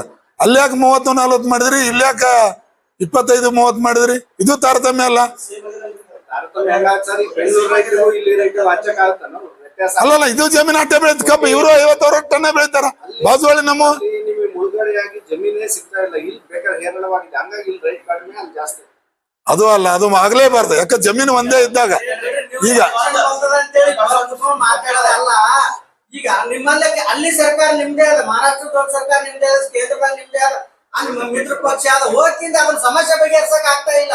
ಇಲ್ಲಿ ಬಂದ್ ಮಾತಾಡ್ತಾರೆ ಹೋಗಿ ಹೇಳಿ ನೋಡೋಣ ಅದನ್ನ ನ್ಯಾಯಾಧಿಕರಣ ಮಾಡ್ತಿದ್ರೆ ಪ್ರತ್ಯೇಕವಾಗಿ ಅದನ್ನ ಮಾಡ್ತಾರೆ ಅಲ್ಲಲ್ಲ ನೀವು ಕೋರ್ಟಿಗೆ ಒಬ್ರಿ ಒಂದು ಮಾತಾಡ್ತೀರಿ ನಿಮ್ ನಿಯೋಗ ಹೋಗ್ರಿ ನೋಡೋಣ ನಿಯೋಗ ಸಾಕಷ್ಟು ಸಲ ಹೋಗಿರ ರೈತರು ಹೋಗ್ಯಾರ ಯಾವ್ದು ಯಾವತ್ತು ಹೋಗಿದ್ರಿ ಅಲ್ಲ ಇಲ್ಲ ಬಿಜೆಪಿ ಕಾಂಗ್ರೆಸ್ ತಯಾರ ಮಾಡಿಲ್ಲಿ ಅಣೆಕಟ್ಟೆ ಎತ್ತರದ ಬಗ್ಗೆ ಹೇಳ್ತೀರಿ. ಪಕ್ಷಾತೀತ ನೀವು ತಿಳಿಯುತ್ತೆ ಆಲ್ಮಟ್ಟಿ ಅಣೆಕಟ್ಟೆ ಎತ್ತರದ ಬಗ್ಗೆ ಮಾತಾಡ್ತೀರಿ ಅಂತಾರಾಜ್ಯ ವಿವಾದಗಳನ್ನು ಬಗೆಹರಿಸಬೇಕಲ್ಲ ನಿಮ್ ಎಂಪಿಗಳು ಹೋಗಿ ಬಂದ್ರೆ ನೀವು ಹೋಗಿ ಮಾತಾಡ್ಬೇಕು ಅಲ್ಲಿ ನೋಡು ಅವ್ರಿಗೆ ಬಿಟ್ಟಿತ್ತು ಅದು ನಾವು ನಮ್ಮ ಸಮಸ್ಯೆಗಳು ನಮ್ಮ ಸಮಸ್ಯೆಗಳು ಇಲ್ಲಿ ಬಿಜಾಪುರದಲ್ಲಿ ಯಾವಂತ ಅಲ್ಲ ನಮ್ಮ ಮಹಾರಾಷ್ಟ್ರ ಸರ್ಕಾರಕ್ಕೆ ನಮ್ಮ ಎಂಪಿಗಳು ಸಾಕಷ್ಟು ಅಲ್ಲ ವೈಯಕ್ತಿಕ ಹಾ, ವೈಯಕ್ತಿಕ ಅಲ್ಲ ಸರ್ ಆಯಾ ರಾಜ್ಯ ಸರ್ ನೋಡಿ ಆಯಾ ರಾಜ್ಯದ್ದು ವೈಯಕ್ತಿಕ ಅವ್ರ ಸಮಸ್ಯೆಗಳಿದ್ದಾಗ ಅದು ಇಂಟರ್ನ್ಯಾಷನಲ್ ಇದ್ದಾಗ ಸಮಸ್ಯೆ ಬಗೆಹರಿತೈತಿ ಇವತ್ತು ನಾಳೆ ಮಹಾರಾಷ್ಟ್ರ ಸರ್ಕಾರ ಭೀಮಾ ನದಿ ಒಂದೇ ನೀರ್ ಬಿಡ್ತಾ ಇಲ್ಲ ಅವ್ರು ಎಷ್ಟು ಜನ ಹೋಗಿರಿ ಬಿಜೆಪಿ ಯಾರು ಹೋಗಿರಿ ಹೇಳ್ರಿ ಸಾಕಷ್ಟು ನಡೆದೈತೆ ಹೋಗ್ತದೆ ಅಲ್ಲಿ ಭೀಮಾ ನದಿ ಹೋರಾಟ ನಡೆದೈತಿ ನೀವು ಭೀಮಾ ನದಿಗೆ ಎಷ್ಟು ಪ್ರಮಾಣ ನೀರ್ ಬಿಡತ್ತಾರ ಗೊತ್ತದ ನಿಮ್ಗ ಮಹಾರಾಷ್ಟ್ರ ಸರ್ಕಾರದಿಂದ ನೀರ್ ಎಷ್ಟು ಬಿಡತ್ತಾರ ಗೊತ್ತದ ಅಲ್ಲ ನೀವು ಅದನ್ನ ತೋರಿ ಜನ ಸಹಾಯ ಆಗತ್ತಾರ ಈಗ ಬಂದ್ ಹೇಳ್ತೀರಿ ಒಂದಿನ ಹೋಗಿ ಹೇಳ್ರಿ ನೋಡೋಣ ಒಂದ್ ಲೆಟರ್ ಬರೀರಿ ನಮ್ಮ ಸಂಸದರು ಅದನ್ನೆಲ್ಲ ಪ್ರಯತ್ನ ಮಾಡ್ಯಾರ ಅದೇನಿಲ್ಲ ಒಂದ್ ಏನ್ ಪ್ರಯತ್ನ ಮಾಡಕ್ ಕೊಡ್ರಿ ಅವ್ರು ಅದು ಮುಂದಿನ ಇದ್ರಾಗ ಹೇಳ್ತೀವಿ ನಾವು ಅದಲ್ಲ ಈಗ ಪ್ರಯತ್ನ ಮಾಡ್ಯಾರ ಈಗ ಒಂದು ಚುನಾವಣೆ ಸಂದರ್ಭದ ಸುಮ್ನೆ election ಬಾಗಲಕೋಟೆ election ಇಟ್ಕೊಂಡು ನಾವು ನೀವು ಬಿಜಾಪುರ. ಮಾತಾಡ್ತೀರಿ. ಹೌದೌದು. ಉತ್ತರ ಕೋಟಿಗಳಿಗಿಂತ ಅಲ್ರಿ ಯೋಚನೆ ಮಾಡ್ರಿ. ಕೋರ್ಟಿಗೆ ನೀವು ಕಿಮ್ಮತ್ತಿಟ್ಟಿಲ್ಲ ಅಧಿಕಾರ ಮಳೆ ಬಂದ್ರೆ ರೈತರು ಸಹಾಯ ಆಗತ್ತಾರೆ. ಯಾಕ್ ಮಂದಿ ಕೋರ್ಟಿಗೆ ಹೋಗಿರಿ? ಅಲ್ಲ ಕೋರ್ಟಿನಲ್ಲಿ ಮೀಟ್ ಮಾಡ್ತೀರಿ, ಹೇಳ್ತೀರಿ, ಹೋರಾಟ ಮಾಡ್ತೀವಿ ಅಂತೀರಿ, ಹೋಗ್ತೀರಿ. ಯಾಕ್ ಹೌದು ಹೋರಾಟ ಸರ್. ಮಾಡ್ರಿ ಹೇಳ್ರಿ? ಎಷ್ಟು ಹೋರಾಟ ಮಾಡ್ಲಿ ಸರ್ ನಾವು ಯಾಕೆ ಹೋರಾಟ ಮಾಡಿಲ್ಲ ನಾವು ಹೋರಾಟ ಮಾಡಿ ಸಾಕಷ್ಟು ಮಾಡಿ ಅಲ್ಲ ಸರ್ ಈ ಬಿಜಾಪುರ ದ್ರಾಕ್ಷಿ ಬೆಳೆಗಾರರಿಗೆ ರಾಜಕೀಯ ಬೆಳೆಗಾರ ಲಾಭ ವಿಮೆ ನಾವು ಪರಿಹಾರ ಕೊಡ್ಸಿವಿ ನಾವು ಪರಿಹಾರ ಕೊಡ್ಸಿವಿ ವಿಮೆ ಹಣ ಸಲುವಾಗಿ ಮಾಡಿದ್ರಿ. ಮುಂದೇನ್ ಮಾಡಿದ್ರಿ? ಎಲ್ಲ ಪ್ರತಿಯೊಂದು ಹಂತದಲ್ಲಿ ಹೋರಾಟ ಮಾಡಿ ಸರ್ ಭಾರತೀಯ ಜನತಾ ಪಕ್ಷ ವಿಮಾನ ಸರ್ ಅಲ್ಲ ವಿಮಾನ ಬಂದಿದೆ ವಿಮಾನ ಕೊಡಿಸಿದೀವಿ ಈಗ ಅಧಿಕಾರ ಮಳೆ ಬಂದು ಮತ್ತೆ ಸರ್ ವಿಮಾನ ಭಾರತೀಯ ಜನತಾ ಪಕ್ಷ ಸಾಕಷ್ಟು ಕೊಡ್ಸೇವೆ 16,000 ರೈತರ ಪೈಕಿ 15,000 ರೈತರು ಕೊಡ್ಸಿದೀವಿ ಇನ್ನ 900 ಜನ ಹೋದ ಅದ್ರಾಗ ಮತ್ತೆ ತುಟ್ಟಿ ಕೊಡ್ಸಿದ್ದೆ ವಾರದಿಂದ ಅಧಿಕಾರ ಮಳೆ ಬಂದು ದ್ರಾಕ್ಷಿ ಬೆಳೆ ಹಾಳಾಗಿದೆ. ಅದಪ್ಪ ಈಗ ನೋಡ್ರಿ ಸರ್ ಈಗ ಉಸ್ತುವಾರಿ ಮಂತ್ರಿ ಹೇಳಿದಾರ ಈಗ ಅದನ್ನ ಸಮೀಕ್ಷೆ ಮಾಡಕ್ ಹೇಳಿದಾರ ಸಮೀಕ್ಷೆ ಮಾಡಿ ಅದು ರೈತರಿಗೆ ನ್ಯಾಯ ಸಿಗದೆ ಹೋದಾಗ ಅವಾಗ ನಾವು ಹೋರಾಟ ಕೇಳ್ತೀವಿ ಅಂದ್ರೆ ಈಗ ಹೋರಾಟ ಹೇಳಕ್ ಒಂದು ಅವ್ರ ಕೈಲಿ ನೀಗದೆ ಹೋದಾಗ ಹೋರಾಟ ಕೇಳ್ತೀವಿ ಉಸ್ತುವಾರಿ ಸಚಿವರ ನಿರ್ಧಾರಕ್ಕೆ appreciate. ಅಲ್ಲ ಅಪ್ರಿಷಿಯೇಟ್ ಜವಾಬ್ದಾರಿ ಅದಲ್ಲ ಮಂತ್ರಿಗಳ ಜವಾಬ್ದಾರಿ ಅದ ಆಮೇಲೆ ನೀವು ಸರ್ಕಾರ ಜವಾಬ್ದಾರಿ ಅದ ಅವ್ರ ಕೆಲಸ ಮಾಡೋದು ಸುಮ್ಮನೆ ಕೆಲಸ ಮಾಡಿದಾಗ ನಾವು ಮಾಡದೆ ಹೋದಾಗ ಅಲ್ಲ ಅವ್ರು ಮಾಡ್ಲಿಕ್ಕನ್ನ ತಗೋತೀವಿ ಸರ್ ಸರ್ ಆಳೆಕೆಲ್ಲ ಮಳೆ ಆಗಿ 3-4 ದಿವಸ ಆಯ್ತು ಸಮೀಕ್ಷೆ ಚಾಲು ಆಗಿಲ್ಲ ಇನ್ನು. ಅಲ್ಲ 3-4 ದಿವಸ ಆಯ್ತು ಆಳೆಕಲ್ ಮಳೆ ಆಗಿ ಸಮೀಕ್ಷೆ ಮಾಡ್ಲಿಕ್ಕೆ ಮಾಡಿದಾರ ಆದೇಶ ಮಾಡಿ ಹೇಳಿದಾರ ಪತ್ರಿಕೆ ಓದಿದ್ವು ಇದು ನೋಡ್ತೀವಿ ಇನ್ನೊಂದ್ ಇಲ್ಲ ನಂಬಿಕೆ ಇಲ್ಲ ಸರ್ ನಂಬಿಕೆ ಇಲ್ಲ ನಮಗ ನಂಬಿಕೆ ಇಲ್ಲ ಇನ್ನ 2 ದಿವಸ ಅದಕ್ಕೆ ಐತಿ ನಾವು 2 ದಿವಸದಲ್ಲಿ ಆಗದೆ ಹೋದ ಅದ್ರ ಬಗ್ಗೆ ನಾವು ಹೋರಾಟ ಸ್ಟಾರ್ಟ್ ಮಾಡ್ತೀವಿ ಪ್ರತಿ ಪ್ರೆಸ್ ಮೀಟ್ ನಲ್ಲಿ ನೀವು ನೋಡೋದು ಹೋರಾಟ ಸರ್ ಹೋರಾಟ ಅಲ್ಲ ಸರ್ ಯಶಸ್ವಿ ಆಗಿದ್ದೀವಿ ನಾವು ಸರ್ ಯಶಸ್ವಿ ಆಗಿದ್ದೀವಿ ಸರ್ ಎಷ್ಟು ಹೋರಾಟ ಯಶಸ್ವಿ ಆಗಿದ್ದೀವಿ ನಾವು ಯಶಸ್ವಿ ಆಗಿದ್ದೀವಿ ಬುಡ ಆಗರದಲ್ಲಿ ಹೋರಾಟ ಆಯ್ತು ಯಶಸ್ವಿ ಆಗಿದ್ದೀವಿ ಇದನ್ನ ಕೊಡೋದಾಯ್ತು ತೊಗರಿ ಸಲುವಾಗಿ. ಹೌದು. ಅದು ಏನ್ ಬಲ್ಲಿ ಎಲ್ಲ ಪರಿಹಾರ ಈಗ ಹೌದು. ಬಂತಾ? ಅಲ್ಲ ಸರ್ ಇದು ಮಂಡ ಸರ್ಕಾರದ ಸರ್ಕಾರದಲ್ಲಿ ಅಲ್ಲ, ಚರ್ಮ. ಪಕ್ಷಗಳಿಗೆ ಅಲ್ಲ ಸರ್ ಈಗ ಅಲ್ಲ ನೀರಾವರಿ ಸಂಬಂಧಪಟ್ಟಂಗ ಅಧಿಕಾರಿಗಳ ಕಾರ್ ಜಪ್ತಿ ಮಾಡಿದ್ರು ಅವ್ರು ನಾಚಿಕೆಯ ಸರ್ಕಾರ ನಾಚಿಕೆಯ ಸರ್ಕಾರದ ಇದು ತೊಗರಿ ಲಾಸಿ ಸಂಬಂಧಪಟ್ಟಂಗೆ ಹೋರಾಟ ಬಂದಂಗೆ ಈ ಪರಿಹಾರ ಬಂದಿದೆಯಾ? ಇಲ್ಲ ಬಂದೇ ಇಲ್ಲ ಸರ್ ಅದ ಪೂರ ವಿಫಲ ಆಗ್ಯದ ಸರ್ಕಾರ ವಿಫಲ ಅಲ್ಲ ಆಗ್ಯದ. ವಿಫಲರಾಗಿರಿ ಅಂತ ನಾವೇಂಗ್ ವಿಫಲ ಸರ್ಕಾರ ಯಾವ ಮಟ್ಟಕ್ಕೆ ಬದಿ ಅಂದ್ರ ಒಬ್ಬ ಭಿಕ್ಷಕನ ತರ ಇವತ್ತು ಭಿಕ್ಷೆ ಪಾತ್ರ ಗೊತ್ತಾಡತದ ಅದು ಆ ಭಿಕ್ಷೆ ಪಾತ್ರ ಕೊಡಂತ ಈ ಕಾಂಗ್ರೆಸ್ ಸರ್ಕಾರಕ್ಕ ನಾವೇನ್ ಅಕ್ಸೆಪ್ಟ್ ಮಾಡ್ಬೇಕನ್ನ ಚಿಂತೆ ನಮಗದ ನಿಮ್ದು ರೋಲ್ ಅದಲ್ಲ, ನಿಮ್ದು ಜನ vote ಹಾಕ್ಯಾರ ಇಲ್ಲ? ಹೌದು ಅದಕ್ಕೆ ಹೋರಾಟ ಮಾಡಕತ್ತೀವಿ ಸರ್ ನಾವು ಹೋರಾಟ ನಡೆದೇ ಇದೆ ಬಿಟ್ಟೇ ಇಲ್ಲ ಸರ್ ಅದೇ ಸರ್ ಸಾಕಷ್ಟು ಹೋರಾಟ ಮಾಡಿ ಅಲ್ಲ ತೊಗರಿ ಹೋರಾಟ ಸಾಕಷ್ಟು ಸಲ ಆಯ್ತು ತೊಗರಿ ಹೋರಾಟ ಮಾಡಿ ಅಲ್ಲ ಸರ್ ಲೋಕಾಯುಕ್ತಕ್ಕೆ ಹೋಗಿ ಹೋದ ನಮ್ ಹೋರಾಟ ಅಲ್ಲ ಅದೇ ರೀ, ಏನು ಬಂತು? ಅಲ್ಲ ಬಿಜಾಪುರದಲ್ಲಿ ರೈತರಿಗೆ ನಾವು ಟೋಲ್ ನಾಕಾದಿಂದ ಒಂದು 70-80 ಟ್ರ್ಯಾಕ್ಟರ್ ಸಮೇತವಾಗಿ ಸಾವಿರಾರು ರೈತರನ್ನು ಕೂಡಿಸಿ ಸರ್ಕಾರ ವಿರುದ್ಧ ಹೋರಾಟ ಮಾಡಿದೀವಿ ಅವತ್ತೇ ಹೋರಾಟ ಮಾಡುವ ಮೊದಲನೇ ದಿನ ಸರ್ಕಾರಕ್ಕೆ ಎಚ್ಚರಿಕೆ ಆಗಿನ 15,000 ರೈತರ ವಿಮಾ ಏನ ಜಮಾ ಆಗಿದೆ ದ್ರಾಕ್ಷಿ ಬೆಳೆಗಾರರದ ನಾ ಹೋಗಿ ಬೆಂಗಳೂರಿಗೆ ಹೋಗಿದ್ದೀನಿ ಸಂಬಂಧಪಟ್ಟ ಡೈರೆಕ್ಟರ್ ಜೊತೆ ಜಗಳ ಮಾಡಿದ್ದೀನಿ ನಾ ಇಂಥ ತಾರೀಕಿಗೆ ಹೋರಾಟ ಮಾಡ್ತೇವೆ ಆದೇಶ ನಾವು ಹೇಳಿ ಬಂದ್ ಲೆಟರ್ ಕೊಟ್ಟು ಬಂದಾಗ ನಾವು 4ನೇ ತಾರೀಕಿಗೆ ನಾವು ಹೋರಾಟ